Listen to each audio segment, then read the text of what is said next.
Welcome to the Slop Farm. Enjoy the video. You open the document and start where appearance matters. You must be in an editable view. Once done, go to the View tab and ensure Read mode is off because background settings change only in print layout or web layout. Make sure you can see the full page. If you cannot, switch to print layout. This ensures layout-aware colors apply. Now you're ready to change page color globally rather than adjusting shapes or headers individually. You move to the Design tab and click Page Color because that controls the document background, not shape fills. Choose white directly for the quickest change. If you need an exact shade, pick more colors and enter RGB or HEX values so the white is pure.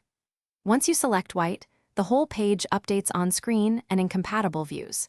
Make sure to stay in print or web layout, otherwise the change may not display or will be limited to viewing only. You save the file as docx to preserve the page color setting. Compatibility formats may strip it. When printing, if pages still come out dark, go to File, Options, Advanced and scroll to the print settings. Toggle print background colors and images. If the problem persists, check your monitor or accessibility high contrast mode and disable it because system-level color filters override Word. Finally, reopen the document to verify the white background remains and resave if necessary.